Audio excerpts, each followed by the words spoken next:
नमस्कार। अंतरात्मा की आवाज़ में आप सभी लोगों का हार्दिक स्वागत है। आज मैं आपको एक ऐसे धाम के बारे में बताऊंगी जहां पर भारत का एक ऐसा धाम जहां पर विज्ञान मौन हो जाता है और भगवान की आस्था बोल पड़ती है। जहां पर आप देखेंगे कि हर एक चीज़ चमत्कारों से भरपूर है। जी हाँ, हम बात कर रहे हैं जगन्नाथपुरी की, जो कि भारत का एक ऐसा धाम है जो कि आपको भक्ति प्रदान करता है। जगन्नाथपुरी के बारे में कहते हैं कि ये 4 धामों में से एक है और अगर आप बद्रीनाथ जाएंगे तो वहाँ आपको ज्ञान की प्राप्ति होगी। रामेश्वरम में आपको कर्म की प्रधानता मिलेगी और जब आप द्वारिका जाएंगे तो वहाँ आपको वैराग्य मिलेगा और जब आप जगन्नाथपुरी जाएंगे तो यहाँ पर आपको भगवान श्री कृष्ण भक्ति प्रदान करेंगे। ये एक ऐसा मंदिर है जहाँ पर वो अपने संपूर्ण या यूँ कहिए भाई बहन के साथ विराजे हैं। वैसे हमेशा भगवान अकेले एक राजा रूप में ही पूजे जाते हैं, लेकिन यहाँ वे बलदाऊ और सुभद्रा जी के साथ भी विराजमान हैं। यहाँ पर भगवान श्री कृष्ण एक राजा के रूप में नहीं बल्कि अपने घर के सदस्यों की तरह लगते हैं। यहाँ पर उनकी रोज भक्तों की और उनके प्रेम की कथाएं आपको ज़रूर सुनने को मिली होंगी।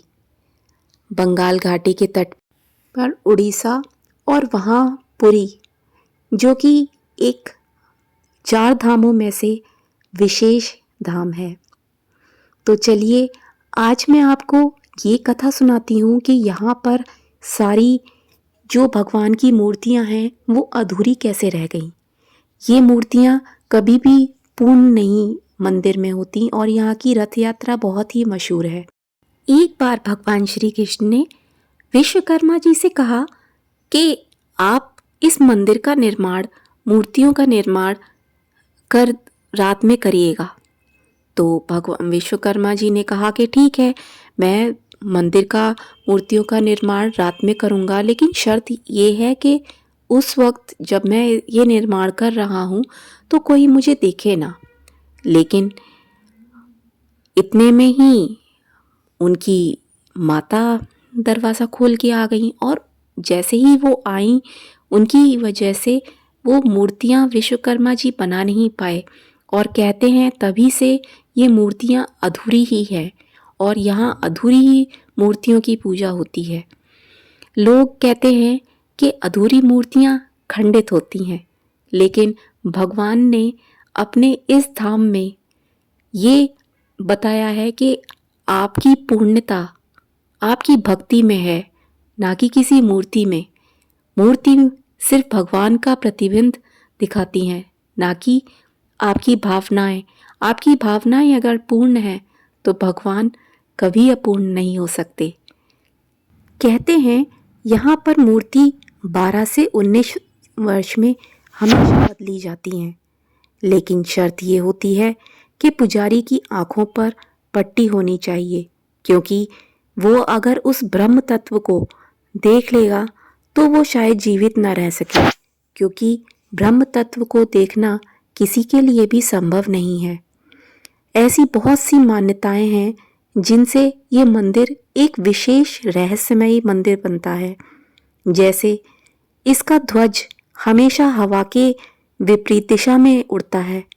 इस मंदिर की एक बहुत बड़ी विशेषता है कि इसकी परछाई कभी भी आप नहीं देख सकते। इसकी परछाई आपको कभी ज़मीन पर देखने को नहीं मिलती। और यहाँ की रसोई दुनिया की सबसे बड़ी रसोई मानी जाती है। आश्चर्य की बात तो ये है कि इस पर 7 बर्तन अगर आप किसी चूल्हे पर रखें तो हमेशा नीचे वाला चूल्हे में बर्तन में खाना जल्दी पकता है, लेकिन इसकी विशेषता ये है कि जो ऊपर है बर्तन उसमें खाना सबसे जल्दी पकता है। तो ये मंदिर इतने चमत्कारों से भरपूर है कि आप इसकी चमत्कार देखिए तो बस गिनते ही रहेंगे। इसकी ध्वजा के ऊपर से कोई भी पक्षी उड़ नहीं सकता। प्रतिदिन इसका ध्वज बदला जाता है और इसका प्रसाद कभी भी कम नहीं पड़ता। चाहे कितने भी लोग खा लें, लेकिन इसके प्रसाद में, मंदिर के प्रसाद में कभी कमी नहीं आती। और भगवान स्वयं रथ पर निकलते हैं अपने भक्तों से मिलने।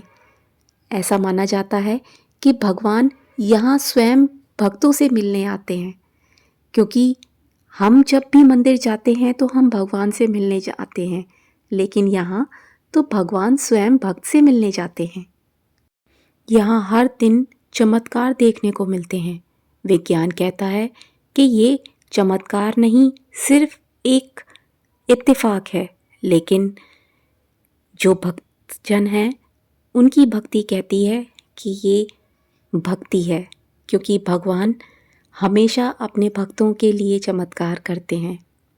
और जब भी आपके जीवन में कभी ऐसा लगे कि कुछ पूरा नहीं हो रहा, तो हमेशा पूरी जाएं, क्योंकि यहाँ पर भगवान की मूर्तियाँ तो अधूरी हैं, लेकिन वो दर्शन करने वालों को, उनकी इच्छाओं को ज़रूर पूरा कर देते हैं। यही उनकी विशेषता है। और यहाँ पर आप देखेंगे कि भगवान साल में एक बार गर्भगृह को छोड़कर मौसी के घर जाते हैं। यहाँ पर जब भी रथ यात्रा होती है तो उस रस्से को खींचने के लिए चाहे गरीब हो, अमीर हो या कोई भी हो, सभी समान रूप से एक ही रस्से को पकड़ने के लिए ललाहित रहते हैं, क्योंकि वे भगवान से और भगवान उनसे मिलना चाहते हैं। तो अगर आपको वीडियो अच्छा लगे और ये दी गई जानकारी अच्छी लगी हो तो वीडियो को लाइक, शेयर, सब्सक्राइब करना ना भूलें और इसे शेयर भी करें, जिससे और लोग भी जानें कि ये मंदिर कितना चमत्कारिक है। राधे राधे।